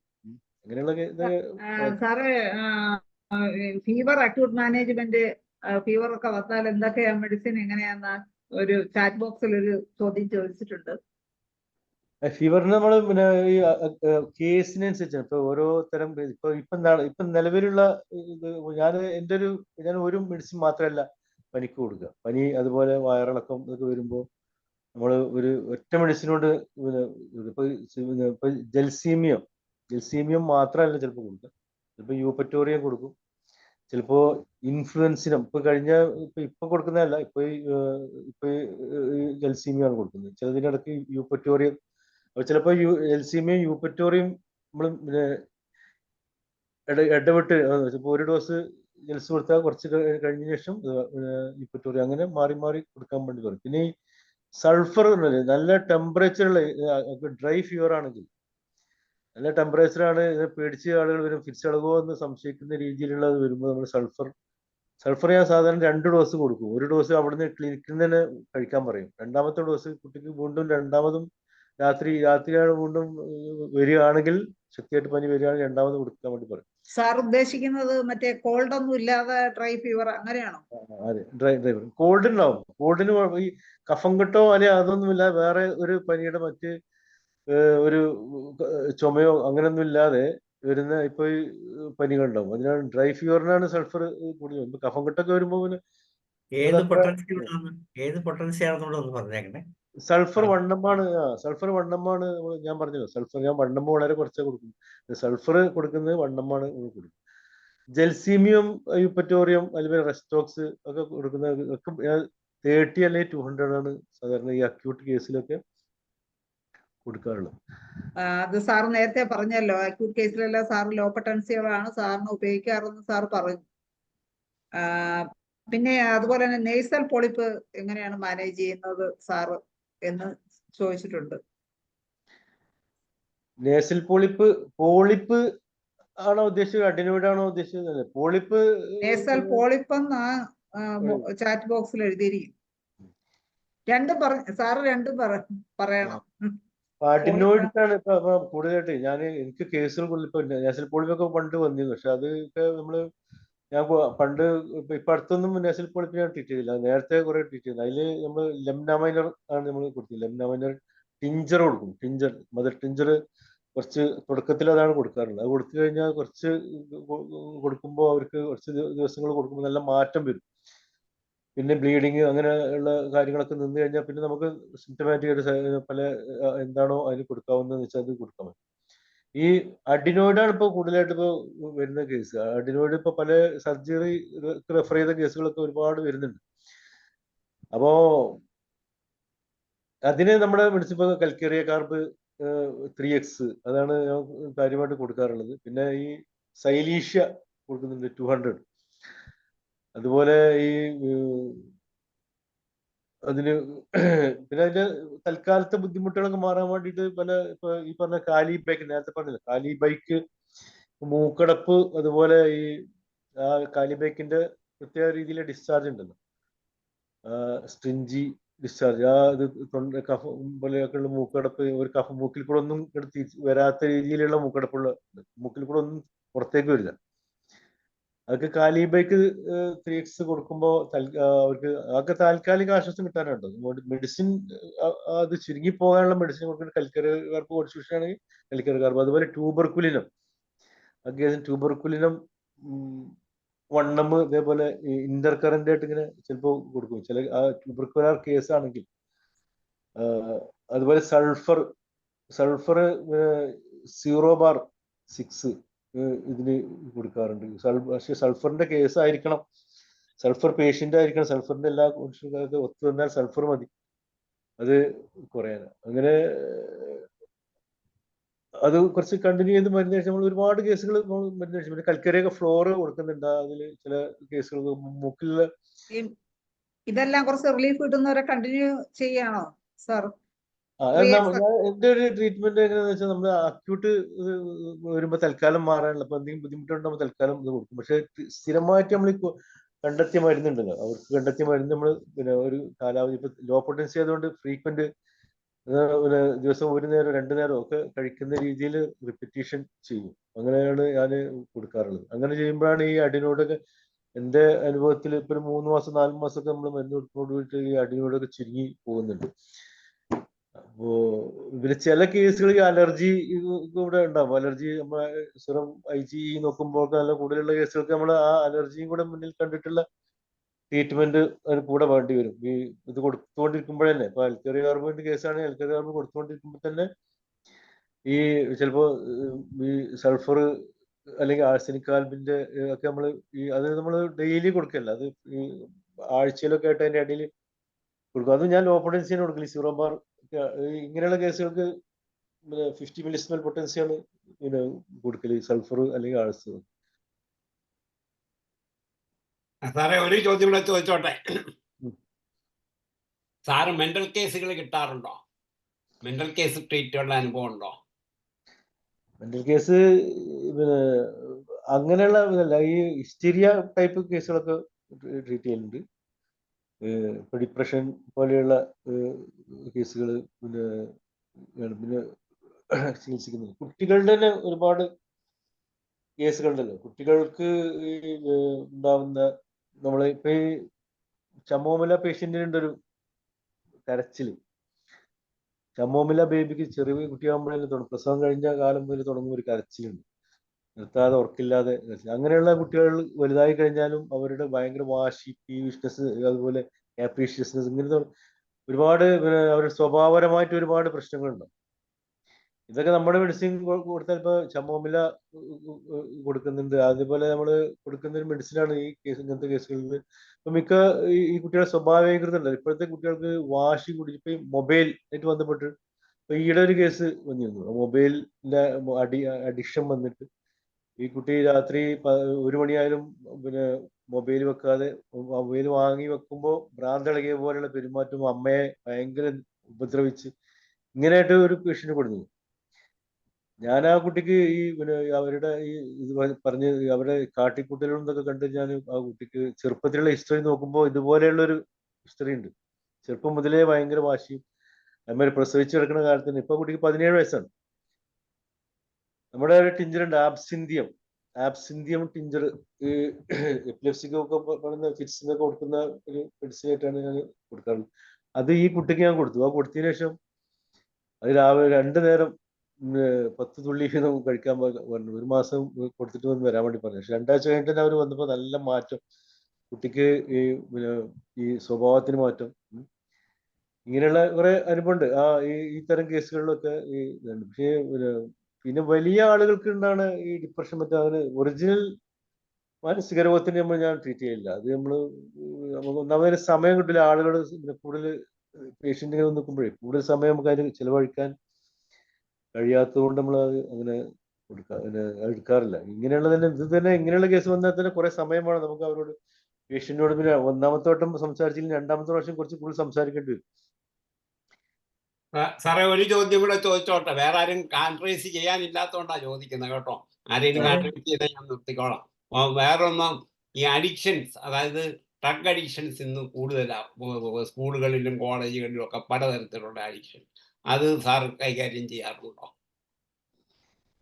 അത് അങ്ങനെയുള്ള അഡിക്ഷൻ ഞാൻ കൊടുത്തില്ല. ഞാൻ ഈ ലിക്വർ അഡിക്ഷന് വേണ്ടിയിട്ടേ ഈ പിന്നെ ചില ഭാര്യമാര് വന്ന് പറയും, കരഞ്ഞു പറയും, ഹസ്ബൻഡ് ഇതേപോലെ ഭയങ്കര അതിന്റെ ശല്യങ്ങളും ബുദ്ധിമുട്ടുകളൊക്കെ പറയുമ്പോൾ ഞാൻ ഈ നമ്മുടെ കൊർക്കസ് അത് പിന്നെ ഞാൻ കുറെ മുമ്പ് ഒരു കേസിന് കൊടുത്തിട്ട് അവർക്ക് പിന്നെ അവസാനം അദ്ദേഹം അറിയാതെയാണ് ആദ്യം കഴിച്ചെങ്കിലും പിന്നീട് എന്താ സംഭവിച്ചതെന്ന് വെച്ചാൽ ആ ഹസ്ബൻഡ് സ്ത്രീയുടെ ഹസ്ബൻഡ് തന്നെ നേരിട്ട് വന്ന് അയാളെ മരുന്ന് കുറച്ച് കണ്ടിന്യൂ ചെയ്ത് കഴിച്ച്, അപ്പൊ ഞാൻ അദ്ദേഹത്തിന് കേസ് എടുത്ത് അവർക്ക് സിംറ്റമാറ്റിക് ആയിട്ടുള്ള മരുന്ന് കൊടുത്തതിന് ശേഷം അദ്ദേഹം ഇപ്പോഴും അവർ മക്കളൊക്കെ ആയിട്ട് ഇവിടെ എൻ്റെ അടുത്ത് വരാറുണ്ട്. അപ്പൊ അദ്ദേഹം അതിന് പറ്റും മാറി എന്നുള്ളതാണ്. ഭയങ്കര കുടിയനായിരുന്നു. ഈ സ്ത്രീ വന്ന് വല്ലാതെ പറഞ്ഞതിന് ശേഷം അറിയാതെയാണ് ആദ്യം കൊടുത്തത്. അറിയാതെ കഴിക്കാൻ വേണ്ടി വെള്ളത്തിലൊക്കെ ഒഴിച്ച്, കാരണം അദ്ദേഹം ലിക്വർ അടിക്കുന്ന ആളായതുകൊണ്ട് ഇത് വെള്ളത്തിൽ ഒഴിച്ചാൽ അദ്ദേഹത്തിന് മനസ്സിലാവില്ല എന്നൊക്കെ അങ്ങനെ കൊടുത്തിരുന്നു. ഇപ്പോഴും ഇതിനടുത്ത് ഞാൻ കൊടുത്തിട്ടുണ്ട്, ഈ ലിക്വർ അഡിക്ഷൻ ആണ് കൊടുത്തിട്ടുള്ളത്. മറ്റ് പിന്നെ ഇതിനൊന്നും എൻ്റെ അടുത്ത് അങ്ങനെ കൂടുതൽ വന്നിട്ടില്ല. പിന്നെ ഈ പാൻപരാഗിനൊക്കെ കഴിക്കുന്ന ചില കുട്ടികളെ കൊണ്ടുവരും. അവർക്കൊക്കെ അവരുടെ ആ സ്വഭാവപരമായിട്ടുള്ള നമ്മള് ഒരുപാട് മെഡിസിൻസ് ഉണ്ട്, ഹയോസിയാമസ് ഒക്കെ അതിന് കൊടുത്തിട്ടുണ്ട് അങ്ങനത്തെ കേസുകൾക്കൊക്കെ. പിന്നെ അതിനൊക്കെ കുറെ കൗൺസിലിംഗ് രീതിയിൽ സംസാരിച്ച് പേഷ്യൻ്റ് കുട്ടികളെ നമ്മൾ പറഞ്ഞ് കരയിപ്പിച്ച് വിടലാണ്. അങ്ങനെ അമ്മമാരെയും പിന്നെ അച്ഛന്മാരുടെ പറ്റിയൊക്കെ അവർ വളർത്തുന്നതിനെ പറ്റിയൊക്കെ പറഞ്ഞ് അങ്ങനെ കുറെ മാറ്റം. നമ്മളെ ഈ ഹയോസിയാമസ് അങ്ങനത്തെ കേസുകളിൽ കുറെ കൊടുത്തിട്ടുണ്ട്. അല്ല ഈ പറഞ്ഞ പോലെ ട്രീറ്റ്മെന്റിനൊക്കെ അങ്ങനെ കൊടുത്തിട്ടില്ല. സാറേ സ്മോക്കിങ്ങിന്റെ വല്ല കേസുകളും ഒക്കെ കുറച്ചുണ്ടോ? സ്മോക്കിംഗ് ക്രേവിംഗ് ഫോർ പുകവലി കൊണ്ട് ക്രേവിംഗ് ഉണ്ടോ? പുകവലിക്ക് ഞാൻ അവരോട് പറയാറുള്ളതെന്ന് വെച്ചാൽ, പുകവലി ശരിക്കും ഒരു അഡിക്ഷൻ അല്ല. അത് നിങ്ങൾ വിചാരിച്ച നിൽക്കുന്ന സംഗതി. കാരണം പിന്നെ അത് ഒരു അഡിക്ഷൻ എന്നുള്ള നിലക്ക് ഒരാൾക്ക് പിന്നെ മാറ്റാൻ പറ്റാത്തൊരു സംഗതി അല്ല എന്നാണ് ഞാൻ എൻ്റെ പേഷ്യൻ്റ് ചോദിക്കുന്ന ആൾക്കാർ. നിങ്ങൾ ഇന്ന് തീരുമാനിച്ചിട്ട് പിന്നെ ദൈവത്തിന്റെ മുമ്പിൽ ഇന്ന് പ്രാർത്ഥിക്കുക, ഇന്ന് ഞാനിനി ചെയ്യുന്നില്ല, ഇനി ചെയ്യില്ല എന്ന് മനസ്സുകൊണ്ട് ഉറപ്പിച്ചിട്ട് ചെയ്താൽ നിർത്താൻ പറ്റുന്ന സംഗതി ഉള്ളൂ പുകവലി എന്നാണ്. മറ്റേ ലഹരി അങ്ങനെയല്ല. ഈ പുകവലിക്ക് അത്രയൊക്കെ തന്നെ ഉള്ളൂ എന്ന് പറയാൻ ഞാനതിന് മരുന്നും കൊടുക്കാറില്ല. ആ കേസ് വന്നാൽ ഞാൻ എടുക്കാറുള്ളൂ. കാരണം എന്ന് വെച്ചാൽ അവര് പിന്നെ അത് മരുന്ന് കഴിക്കണ്ടല്ലോ എന്ന് പറഞ്ഞ് വീണ്ടും വലിച്ചു കിടക്കാൻ കീശയിലിട്ട് നടക്കുന്ന ആളുകൾക്ക് നമ്മളത് മനസ്സിലാക്കി കാര്യമില്ല എന്ന് എൻ്റെ ഒരു കാഴ്ചപ്പാടാണ്. അതാണ് ഞാൻ ആ പേഷ്യൻസിനോട്, അങ്ങനത്തെ ആളുകൾ ചോദിക്കും, മരുന്ന് കഴിക്കുന്ന ആളോട് പറയാറുള്ളത്. സാറേ, ഈ ഫീബ്രൈൽ ഫിറ്റ് വരാതിരിക്കാൻ എന്തെങ്കിലും പ്രിവെൻഷൻ എന്നുള്ള രീതി എന്തെങ്കിലും ചെയ്യാൻ പറ്റുമോ എന്നൊരു സംശയം ചാറ്റ് ബോക്സിൽ ചോദിച്ചിട്ടുണ്ട്. എന്ത് പ്രിവെൻഷൻ ഓഫ് ഫീബ്രൈൽ ഫിറ്റ്സ്. അത് നമ്മൾ കൊടുക്കാം. നമുക്കിപ്പോ നമ്മുടെ മെഡിസിൻസ് ഒരുപാടുണ്ടല്ലോ. ഫിറ്റ്സിന്റെ പറയുന്ന പല മെഡിസിൻസ് നമ്മൾ ഈ പറഞ്ഞ പോലെ ഒന്ന് ഈ കുട്ടികളുടെ കേസ് അവരെ സ്വഭാവപരമായിട്ടുള്ള മെന്റൽ സിംറ്റംസ് വെച്ചിട്ട് ഇപ്പൊ ചമോമില കൊടുക്കാവുന്ന കുട്ടികളാണെങ്കിൽ ചമോമില്ല പേഷ്യന്റ് ആയിരിക്കും കുറെ ആളുകൾ, അല്ലെങ്കിൽ അയോസിയാമോസിന്റെ കേസ് വരുന്ന ആളുകൾ. ഇല്ല സിക്കൂട്ട എന്നുള്ളൊരു മെഡിസിനാണ്, അത് പിന്നെ ഇതിന് കൊടുക്കാൻ പറ്റുന്ന പേഷ്യൻ്റ്. അതുപോലെ പിന്നെ ഞാനതിൽ ചെയ്യാൻ ഞാൻ നേരത്തെ പറഞ്ഞല്ലോ, ഈ ആബ്സിന്തിയം എന്ന് പറഞ്ഞ മെഡിസിൻ. അപ്പൊ നമ്മള് ഇപ്പൊ ഈ അലോപ്പതി ഡോക്ടേഴ്സ് പനി ഉണ്ടാകുമ്പോൾ പാരസെറ്റമോളും ഈ അവര് ഫ്രീസിയം എന്ന് പറഞ്ഞ ഗുളിയും വീട്ടിൽ കൊണ്ടുവെക്കാൻ പറയും. പനി വന്നാൽ അതും കൊടുക്കണം, ഫ്രീസിയം ഒരു പൊട്ട് കൊടുക്കാനും പറയും. അതിന് പകരം നമ്മുടെ മെഡിസിൻസ് ഇതേപോലെ ഈ കൊടുക്കുമ്പോൾ ഈ ആബ്സിന്തിയം എന്ന് പറഞ്ഞ മരുന്ന് ഞാൻ കുറച്ച് കൊടുക്കും. മദർ ഈ ഫിറ്റ്സ് ഉണ്ടാകുന്ന ആളുണ്ട്, പനി വന്നാൽ ഉടനെ നിങ്ങൾ ആ ആബ്സിന്തിയം ഒരു 5 തുള്ളി. ടിഞ്ചറാണോ സാർ ഉപയോഗിക്കുന്നത്? മദർ ടിഞ്ചറാണ്. അത് ആ പനി മാറുന്നവരെ 2-3 ദിവസം പനിക്കുള്ള മരുന്ന് നോക്കുമ്പോ ആ ടിഞ്ചർ ഓരോ ദിവസം ഒരു നേരം 5 തുള്ളി കഴിക്കാൻ. ടെമ്പറേച്ചർ പെട്ടെന്ന് കുറയും. അത് കൊടുക്കുമ്പോ ഈ പിന്നെ പനി കുറയുന്നല്ല, ഈ ഫിറ്റ്സ് ഉണ്ടാവില്ല. പ്രിവെൻഷൻ എന്നുള്ള രീതിയിൽ. പിന്നെ ഇത് നമ്മൾ നേരത്തെ പറഞ്ഞ മെഡിസിൻസ് ഉണ്ടല്ലോ, ഇപ്പൊ അവരുടെ പിന്നെ കുട്ടിയുടെ മാനസിക സിംറ്റംസ് കൂടെ നോക്കിയിട്ട് അവരുടെ അപ്രോച്ച് ഒക്കെ നോക്കിയിട്ട് നമ്മൾ മെഡിസിൻ കൊടുക്കുകയാണെങ്കിൽ ഇത് വരാതിരിക്കാൻ, പനി വരുമ്പോൾ അപസ്മാരം വരാതിരിക്കാൻ നമ്മൾ അങ്ങനെ ട്രീറ്റ് ചെയ്യുന്നുണ്ട്. അത് പക്ഷെ മിക്കവാറും 2-3 പ്രാവശ്യം പനി വരുമ്പോൾ ഈ ആബ്സിന്ത്യം കൊടുത്ത കേസിൽ പിന്നെ പനി വന്നാലൊന്നും വരുന്നില്ല. അതാണ് നമ്മുടെ അനുഭവം. ഓക്കെ സാറേ, അപ്പോ ഇനി ആർക്കെങ്കിലും സാറിനോട് എന്തെങ്കിലും സംശയങ്ങൾ ചോദിക്കാനുണ്ടെങ്കിൽ വീഡിയോ ഓണാക്കി ചോദിക്കാം, ഹാൻഡ് റൈസ് ചെയ്ത് ചോദിക്കാം. ചാറ്റ് ബോക്സിൽ ഷോൾഡർ പെയിൻ എങ്ങനെ മാനേജ് ചെയ്യുന്നു ചോദിച്ചിട്ടുണ്ട് ചാറ്റ് ബോക്സിൽ. ഫ്രോസൺ ഷോൾഡർ മനസ്സിലായില്ല, ഇങ്ങനെ എന്താണ് ഫ്രോസൺ ഷോൾഡർ? അതായത് കൈ മേലോട്ട് പൊക്കാൻ മേലെ സ്റ്റിഫ്നെസ്സും പെയിനും ഒക്കെ കാണും പൊക്കിയാല്. അതാണ് ചോദ്യം. അതിന് നമ്മുടെ അതെന്താണ് കാരണം നോക്കണ്ടേ? ഓരോ കാരണങ്ങൾ ഉണ്ടാവുമല്ലോ ഉണ്ടാവുന്നതിന്. ഇപ്പൊ കൈയുടെ ഈ shoulder joint, right side shoulder ജോയിന്റിന്റെ മിക്ക സോക്കുകൾക്കും ഗോയാക്കം നല്ല മെഡിസിനാണ്. പിന്നെ ഇതിന് ഈ സ്റ്റിഫ്നെസ് വരാൻ എന്താണ് ഒരു കാരണം ഉണ്ടാവുമല്ലോ. ആ കാരണം നമ്മൾ പിന്നെ ഇപ്പൊ ഫിസിയോതെറാപ്പി പോലെ എക്സസൈസ് പോലെ അതുപോലെ ഒക്കെ ചെയ്ത് ശരിയാവണം. അതോടൊപ്പം ചില കേസുകൾക്ക് സെർവൈക്കൽ സ്പോണ്ടിലൈറ്റിസ് ഉണ്ടായാലും അല്ലെങ്കിൽ സ്പോണ്ടിലോസിസ് ഉണ്ടായാലും ഇതേ പ്രശ്നം വരും. സെർവൈക്കൽ സ്പോണ്ടിലോസിസ് കൊണ്ടാണ് ഉണ്ടാവുന്നതെങ്കിൽ നമ്മൾ അതിനനുസരിച്ചുള്ള അതുണ്ടെങ്കിൽ ആ ട്രീറ്റ്മെന്റ് ചെയ്യണം. അപ്പോഴാണ് കൈ ശരിയാവുള്ളൂ.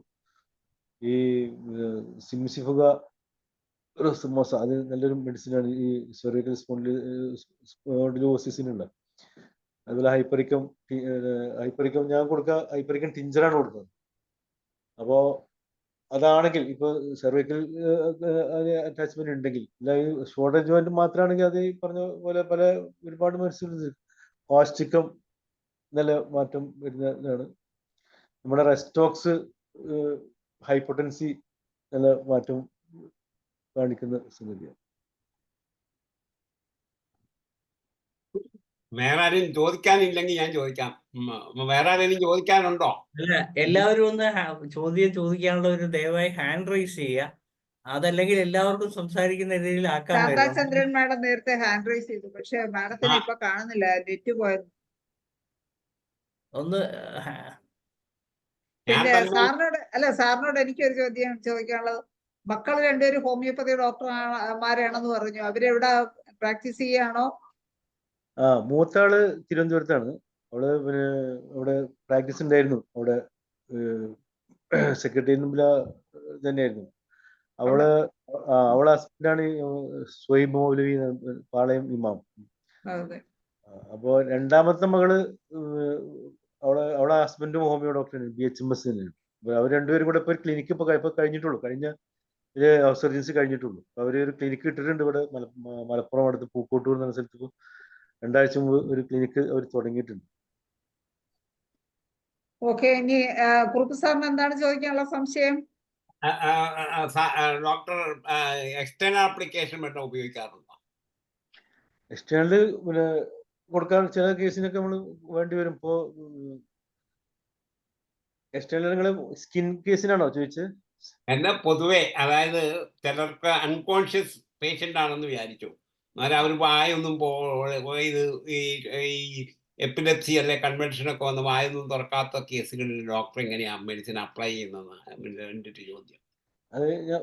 അത് അങ്ങനെയുള്ള കേസിലൊക്കെ നമ്മൾ പിന്നെ കുട്ടികളെയാണ് നമ്മൾ ട്രീറ്റ് ചെയ്തിട്ടുള്ളത്. കുട്ടികൾക്ക് ഞാൻ പറഞ്ഞല്ലോ ക്യാംഫർ ടിഞ്ചർ, അത് ഇൻഹേൽ ചെയ്ത് കഴിഞ്ഞാൽ വളരെ പെട്ടെന്ന് തന്നെ ഈ കുട്ടി സാധാരണ നിലയിൽ വരികയാണ്.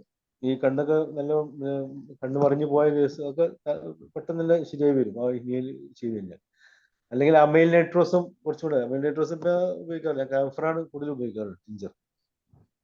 Okay, Saleem Kumar doctor hand raise ചെയ്തിട്ടുണ്ട്. സലീം കുമാർ ഡോക്ടറെ അൺമ്യൂട്ട് ചെയ്ത് സംസാരിച്ചു.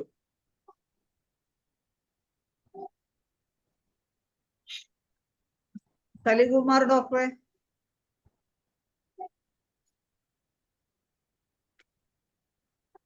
അൺമ്യൂട്ട് ചെയ്യുന്നില്ല. സലീം കുമാർ ഡോക്ടർ ഇല്ലേ?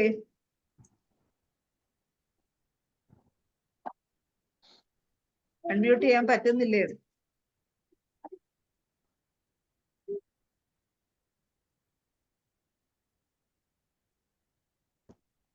സലീം കുമാർ ഡോക്ടർ അൺമ്യൂട്ട് ചെയ്യുന്നില്ല. പറ്റാത്തതാണോ എന്ന് അറിയത്തില്ല. ഇനി ആർക്കെങ്കിലും സാറിനോട് എന്തെങ്കിലും സംശയം ചോദിക്കാനുണ്ടോ? സ്കിൻ കംപ്ലൈന്റ് ഒക്കെ സാറിന് ധാരാളം വരാറുണ്ടോ സാറേ? സ്കിൻ കംപ്ലൈന്റുകൾ സാധാരണ കേസിൽ എക്സിമ കേസുകൾ ഉണ്ടാവും. എക്സിമ കേസ് ഒരുപാട് ട്രീറ്റ് ചെയ്യുന്നുണ്ട്. അതുപോലെ സോറിയാസിസ് കേസുകൾ. അതിനൊക്കെ കൂടുതലും ലിസ്റ്റിൽ വരാറുള്ള മെഡിസിൻ ഏതൊക്കെയാണ്? എക്സിമക്ക് ഗ്രാഫൈറ്റിസ് ആണ്. ഗ്രാഫൈറ്റിസ് ഞാൻ 50 മില്ലിസ്മൽ മാത്രമേ ഗ്രാഫൈറ്റിസ് കൊടുക്കാറുള്ളൂ. ഗ്രാഫൈറ്റിസ് കേസുകൾ കൂടുതൽ വരാറുണ്ട് അല്ലേ? പൊട്ടൻസി 50 മില്ലിസ്മൽ കേസ് 0/6 അല്ലെങ്കിൽ 0/3 ഇതേ കൊടുക്കാറുള്ളൂ. എക്സിമ, പിന്നെ സോറിയാസിസ് കേസുകളും വരാറുണ്ട് അല്ലേ? സോറിയാസിസ് ഈ സൾഫർ, പിന്നെ സൾഫറിന്റെ കേസാണ് സൾഫർ 0/50 മില്ലിസ്മൽ തന്നെ അത് കൊടുക്കുക. അപ്പോ എക്സിമ ബിഹൈൻഡ് ഇയർ എന്നൊരാൾ ചോദിച്ചിരുന്നു. എക്സിമ ബിഹൈൻഡ് ഇയർ ഗ്രാഫൈറ്റിസ് ആണ്. ഗ്രാഫൈറ്റിസ് 0/6 3 കൊടുത്താൽ തന്നെ അത് കുറയും. സോറിയാസിസിന് പിന്നെ ക്രിസറോബിൻ എന്ന ഒരു റെമഡി ഉണ്ട്. ക്രിസറോബിൻ, അത് 3x ആണ് ഞാൻ കൊടുക്കാറുള്ളത്. അത് നല്ല എഫക്റ്റീവ് ആയിട്ടുള്ള ഒരു മെഡിസിനാണ്. ഹലോ, റൈസറോവിന് 3x അല്ലേ? 3x.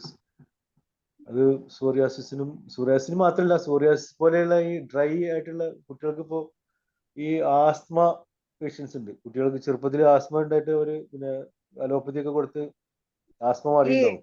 അലർജി കേസുകൾ ധാരാളം വരാറുണ്ടോ? അലർജി റൈനൈറ്റീസും അലർജി അതെങ്ങനെ അലർജിയാണ് ഞാൻ കംപ്ലീറ്റ് മാറും? അലർജി മാറിപ്പോകുന്നുണ്ട്, കംപ്ലീറ്റ് മാറിപ്പോകുന്നുണ്ട്. പിന്നെ ആ പേഷ്യൻസ് എന്താന്ന് വെച്ചാൽ നമ്മൾ കുറച്ചു കാലം മരുന്ന് എടുക്കും, നല്ല മാറ്റം ഉണ്ടാകുമ്പോൾ പിന്നെ അവർ നിർത്തുമ്പോൾ കുറെ കാലം കഴിയുമ്പോൾ വീണ്ടും വരും.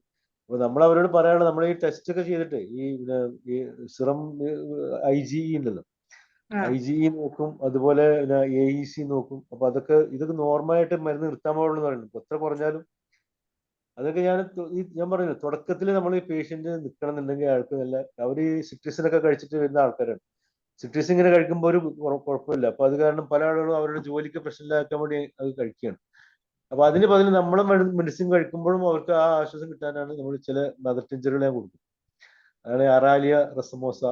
അത് ആ കേസാണെങ്കിൽ ഇപ്പോഴുള്ള ഈ കോൾഡ് ഡ്രൈ വെതറിലുള്ള ഇതിനൊക്കെ അറാലിയ വളരെ നല്ല എഫക്റ്റീവാണ്. അതുപോലെ നമ്മളെ ഓസിമം സാങ്ക്ടം, ഇതൊക്കെ നല്ല തൽക്കാലം നല്ല ആശ്വാസം കിട്ടുന്ന. അതുപോലെ നമ്മള് പിന്നെ വയറ്റിയ എന്ന് പറഞ്ഞ ടിഞ്ചറുണ്ട്. ഇതൊക്കെ താൽക്കാലികമായ ആശ്വാസം. അപ്പൊ അങ്ങനെ കിട്ടുമ്പോൾ നമ്മൾ പിന്നെ അതോടൊപ്പം ചിലതൊക്കെ സൾഫർ കേസാണെങ്കിൽ സൾഫർ കൊണ്ട് തന്നെ ഈ അലർജി കംപ്ലീറ്റ് മാറ്റാൻ കഴിയും. അതേപോലെ ആഴ്സനിക് ആൽബ്, പിന്നെ ഈ നാഫ്തലിനം, അത് ട്രൈച്ചുറേഷൻ ആണ്, 6S. പിന്നെ ചില നമ്മളെ സാധാ റെസ്റ്റോക്സ്, ഇതൊക്കെ ഒരു അലർജിക്ക് കൊടുക്കുന്ന മെഡിസിൻസ് ആണ്. ഞാനും ചോദിക്കാനില്ല, ഞാനൊരു ചോദ്യം കൂടെ ചോദിക്കാം. ചോദിക്കാനുണ്ടോ? ആർക്കെങ്കിലും ചോദിക്കാനുണ്ടോ? ചോദിച്ചോ, ഇല്ല ഞാൻ ചോദിക്കും. ഒരു ചോദ്യം ഉണ്ട് സാറേ. ചോദിച്ചോ. ഫിറ്റ്സ് ഉണ്ടാകാതിരിക്കാൻ ആബ്സിന്തിയം ടിഞ്ചർ ഡോസ് എന്ന് പറയാമോ സാറേ? ആബ്സിന്തിയൻ ടിഞ്ചർ ഞാൻ പറഞ്ഞല്ലോ, അത് പിന്നെ പനി പനിയുള്ള ദിവസങ്ങളിൽ 5 തുള്ളി, ഇപ്പൊ ചെറിയ കുട്ടികളാണെങ്കിൽ, ഇപ്പോൾ ഒരു 5 വയസ്സിന് താഴെ കുട്ടിയാണെങ്കിൽ 5 തുള്ളി നല്ല കയ്പുള്ള ടിഞ്ചറാണ് ആബ്സിന്തിയം. നമ്മളെ മെഡിസിനിൽ ഏറ്റവും കൂടുതൽ കയ്പുള്ളതെന്ന് എനിക്ക് തോന്നുന്നു. റോൾഫിയ, ഈ ആബ്സിന്തിയം, ഇതൊക്കെ ഏറ്റവും കൂടുതൽ കയ്പുള്ളതാണ്. അപ്പോൾ എന്നാലും 5 തുള്ളി ഡെയിലി ആ പനി മാറുന്നവരെ കൊടുത്താൽ ഈ നമ്മൾ പനി മാറുന്ന മറ്റുള്ള മരുന്ന് നമ്മൾ വേറെ കൊടുക്കണം. അത് ഏതാണോ അതിന് പറ്റിയ മരുന്ന് വെച്ചാൽ അത് കൊടുക്കണം. അപ്പോൾ ഇതൊരു 5 തുള്ളി എപ്പോഴെങ്കിലും രാവിലെയോ രാത്രിയോ ഏത് സമയത്താണ് കൂടുതൽ അഗ്രോഷൻ, ആ സമയത്ത് ഒരു നേരം കഴിക്കുക എന്നുള്ളതാണ്. 5 തുള്ളി കൊടുത്താൽ മതി. ദിവസം ഒരു നേരം മതി? ഒരു ഡെയിലി ഒരു പ്രാവശ്യം കഴിച്ചാൽ മതി. Thank you sir. ഡോക്ടറെ, ക്യാൻസർ കേസുകൾ ലാസ്റ്റ് സ്റ്റേജിൽ ഡോക്ടർ കിട്ടാറുണ്ടോ? ഫസ്റ്റ് സെക്കൻഡ് ഒന്നുമല്ല, 3rd 4th സ്റ്റേജിൽ കിട്ടാറുണ്ടോ? ഒന്നോരം ഡോക്ടർക്ക് കിട്ടാറുണ്ടോ? അത് ഞാൻ ആ കേസ് എടുക്കാറില്ല. ഞാൻ ഇവിടെ പല ഡോക്ടേഴ്സും നമ്മളെ ക്യാൻസർ നോക്കുന്ന നമ്മളെ ഹോമിയോ ഡോക്ടർമാരുണ്ട്, അവർക്ക് റെഫർ ചെയ്യലാണ്. ക്യാൻസർ കേസ് ഒരു ചൊറയുള്ള പ്രശ്നമാണ്. അത് കാരണം ഞാൻ തുടങ്ങിയ കാലത്ത് ക്യാൻസർ ഇതേപോലെ പല കേസുകളും തന്നെ അവർ വീട്ടിൽ കൊണ്ടുപോയിട്ട് നമ്മൾ അപ്പൊ അത് എന്താന്ന് വെച്ചാലേ, അതില് പിന്നെ ഇപ്പൊ ക്യാൻസർ പെയിന്റൊക്കെ നമ്മള് യൂഫോർബിനം ടിഞ്ചർ ഉണ്ട്. അത് നല്ല എഫക്റ്റീവ് ഒക്കെ ആയിട്ടാന്ന് തോന്നുന്നത്. ഞാനിപ്പോ അടുത്ത കാലത്തൊന്നും അങ്ങനത്തെ കേസ് വന്നാൽ നമ്മളിവിടെ ഡോക്ടർ ഉമ്മറലി ഉണ്ട്, പിന്നെ പെരുമ്പിലാവില്, അദ്ദേഹത്തിന് റെഫർ ചെയ്യാണ് സാറ് ചെയ്യാൻ. അങ്ങനത്തെ കേസുകൾ ഞാനും എടുക്കാറില്ല.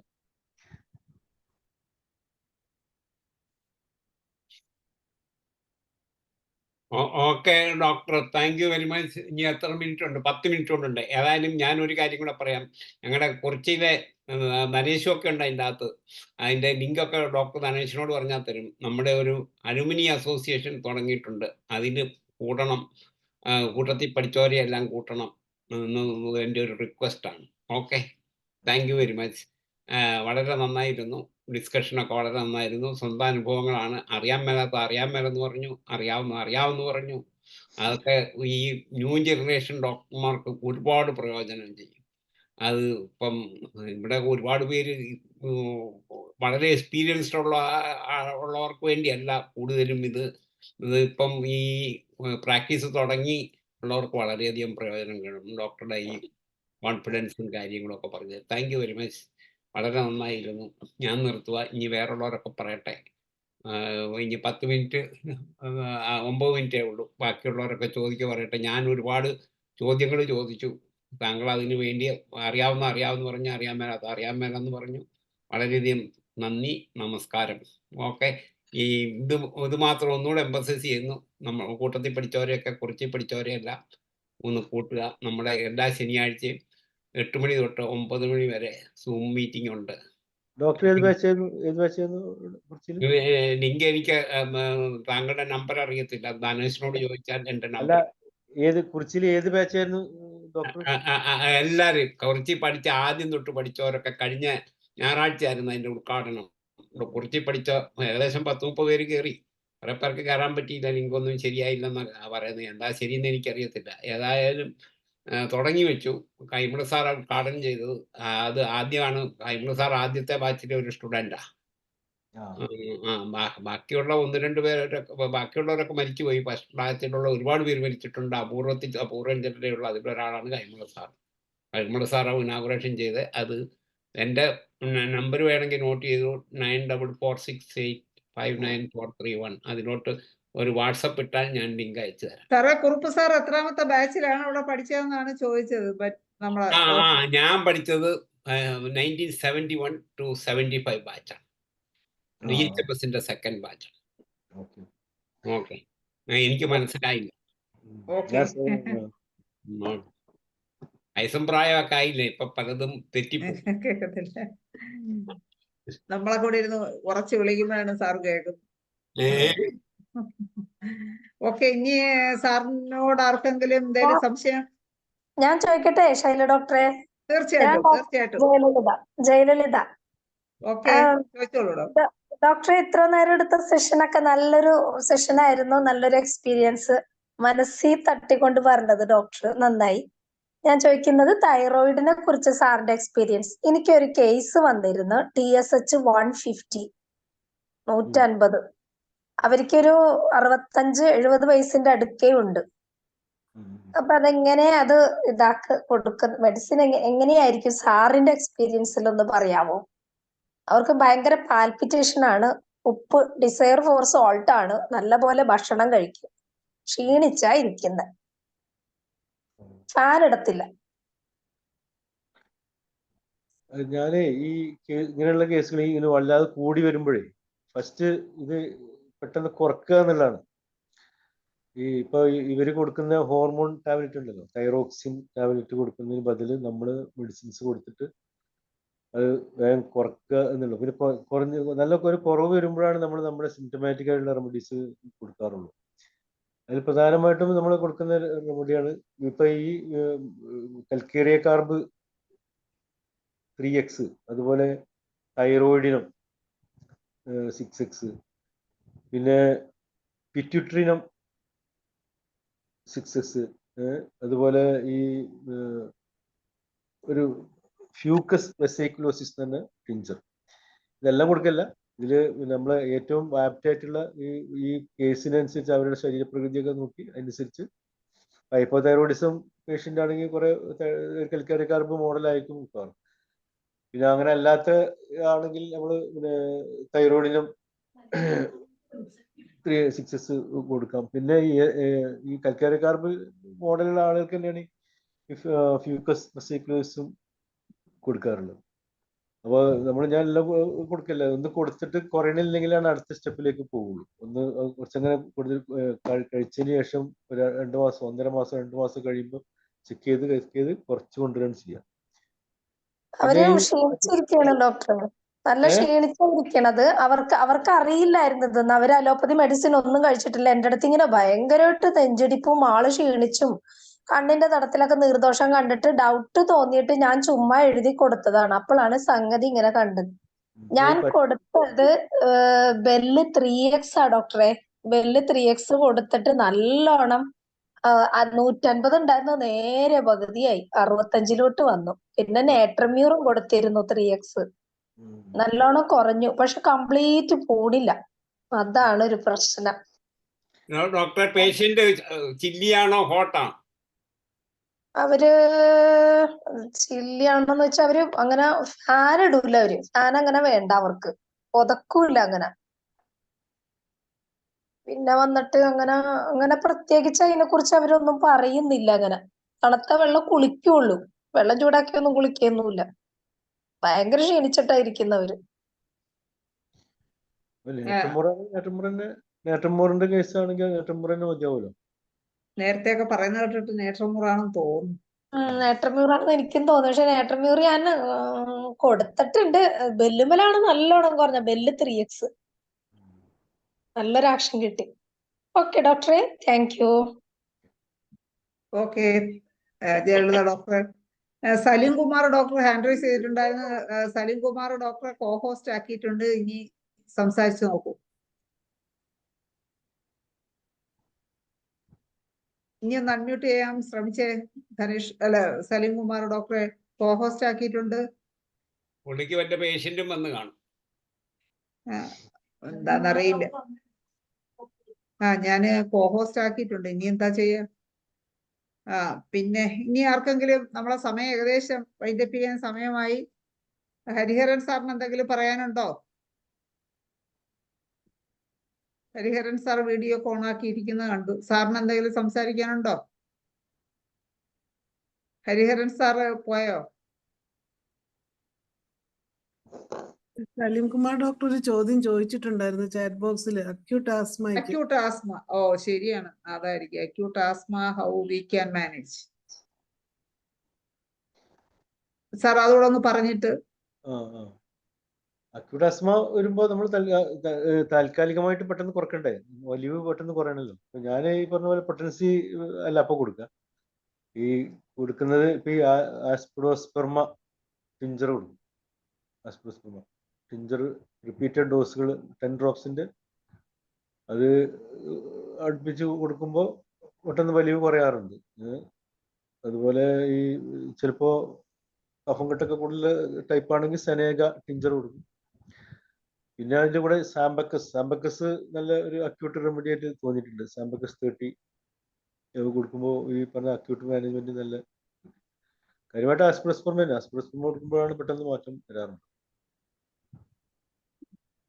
സലീം കുമാർ ഡോക്ടർ കേട്ട് കാണുമെന്ന് വിചാരിക്കുന്നു. അടുത്ത പ്രശോഭന ഡോക്ടർ ഹാൻഡ് റൈസ് ചെയ്തിട്ടുണ്ട്. ഡോക്ടർ അൺമ്യൂട്ട് ചെയ്ത് സംസാരിച്ചു.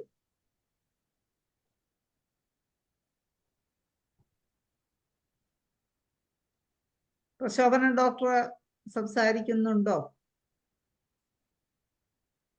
എന്താണ് ചിലരൊക്കെ ഒന്നും സംസാരിക്കാൻ പറ്റുന്നില്ല.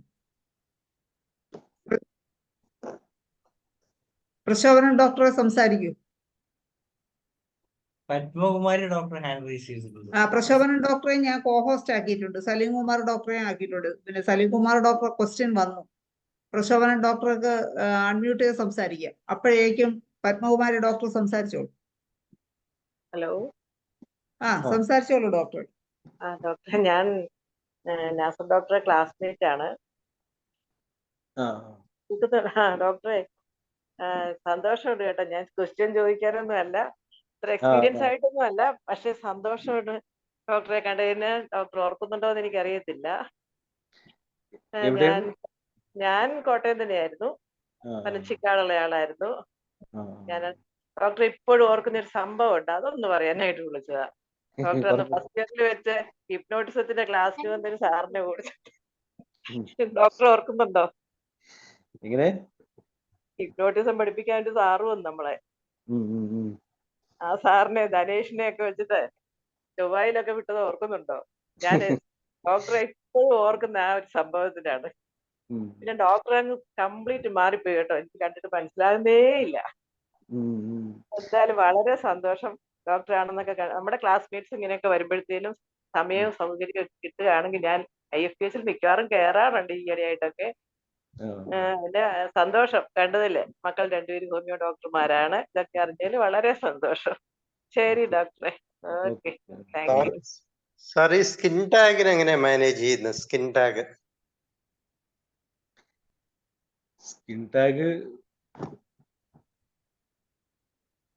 അതിന് എക്സ്റ്റേണൽ ആപ്ലിക്കേഷൻ ആണ്. ഓയിൻമെന്റ്സ് ഒക്കെ കൊടുത്തിട്ട് അങ്ങനെയൊക്കെ ചെയ്യാറുള്ളത്. ഇന്റേണല് ഇന്റേണല് അതിന് അങ്ങനെ അതിപ്പോ ഞാൻ ചില കേസിലൊക്കെ എന്താ ചെയ്യുക, ചിലതൊക്കെ അവോയ്ഡ് ചെയ്യലാണ്. ഒന്നും അങ്ങനെ ആളുകൾക്ക് ഇങ്ങനെ ഓരോ സൗന്ദര്യ പ്രശ്നങ്ങളും പറഞ്ഞ് വരുന്നതല്ലേ, അതൊക്കെ പറഞ്ഞ് എന്നെ കൊണ്ട് കഴിയുന്ന കാര്യങ്ങളാണ് നമ്മൾ ചെയ്യാറുള്ളത്. അതൊക്കെ അവർക്ക് എന്തെങ്കിലും ഒരു മരുന്ന് കിട്ടിയാൽ വരുമ്പോൾ ഒരു എക്സ്റ്റേണൽ അപ്ലിക്കേഷൻ ഗവൺമെന്റ് ഒക്കെ കൊടുത്ത് ഞാനായാലും മരുന്ന് കൊടുക്കാറില്ല. ഓക്കെ ഡോക്ടറെ, നമ്മുടെ സമയം ഏകദേശം അവസാനിച്ചു. സാറിന്റെ വളരെ നല്ല അറിവുകളാണ് സാറ് പങ്കുവച്ചത്. ദിവസവും സാർ ഉപയോഗിക്കുന്ന മരുന്നുകളും ഉപയോഗിക്കുന്ന രീതികളുമാണ് നമുക്ക് സാറ് പറഞ്ഞു തന്നത്. സാറിന് നന്ദി പറയുന്നതിന് വേണ്ടി ഞാൻ സാറിന്റെ ക്ലാസ്മേറ്റിനെ തന്നെ ക്ഷണിക്കുകയാണ്, ഡോക്ടർ ധനേഷിനെ. തീർച്ചയായും വളരെ വ്യത്യസ്തനായ ഒരു ഡോക്ടറാണ് ഡോക്ടർ കുരിക്കൽ. ആദ്യം വളരെ നല്ല പ്രാക്ടീസും എന്നാൽ അതുപോലെ അഗാധ പാണ്ഡിത്യം ഒക്കെ ഉള്ള ഡോക്ടർ തന്നെയാണ്. പക്ഷേ അങ്ങ് വിട്ട് കാര്യങ്ങളൊന്നും അങ്ങനെ പറയാറില്ലായിരുന്നു. പക്ഷെ ഞാനിങ്ങനെ വിളിച്ച് ഇങ്ങനെ ചെയ്യണമെന്ന് പറഞ്ഞപ്പോൾ വളരെ സന്തോഷത്തോടെ ഞാൻ വരാം, ഇന്ന് വ്യാഴാഴ്ച ഫിക്സ് ചെയ്തോളൂ എന്ന് പറഞ്ഞു. അങ്ങനെയാണ് നമ്മുടെ ഈ വേദിയിൽ വന്നത്. എന്തായാലും ആദ്യത്തെ പ്രാവശ്യമായതുകൊണ്ട് ഒത്തിരി ഡീറ്റെയിൽ ആയിട്ടൊന്നും പോകാൻ പറ്റിയിട്ടില്ല. പക്ഷേ അദ്ദേഹത്തിന്റെ അറിവുകൾ ഒത്തിരി ഉണ്ട്. നമുക്കത് പതുക്കെ പതുക്കെ ശരിച്ച് മേടിക്കണം. അപ്പൊ അതിനായിട്ട് ഇനിയും ഈ സെഷനിൽ വരണം. എന്തുകൊണ്ട് നല്ല ഒരു സെഷന് IMBSന്റെ പേരിലും എന്റെ പേരിലും നന്ദി പറഞ്ഞുകൊള്ളുന്നു. നന്ദി ഡോക്ടർ ധനേഷ്. അപ്പോൾ അബ്ദുൽ സലാം സാറ് വളരെ നല്ലൊരു ക്ലാസ് നമുക്ക് എടുത്തു. എന്തായാലും ഒരുപാട് നന്ദിയുണ്ട്. ഇന്ന് ഈ പ്ലാറ്റ്ഫോമിൽ ക്ലാസ് എടുത്ത സാറിന് മറ്റുള്ളവർക്ക് എല്ലാ ഡോക്ടേഴ്സിനും ഹോമിയോപ്പതി സ്നേഹികൾക്കും സ്റ്റുഡൻസിനും എല്ലാവർക്കും ശുഭരാത്രി നേർന്നുകൊണ്ടും നന്ദി പറഞ്ഞുകൊണ്ടും ഇന്നത്തെ ഈ പ്രോഗ്രാം വൈൻഡപ്പ് ചെയ്യുന്നു. നന്ദി, നമസ്കാരം. ഹലോ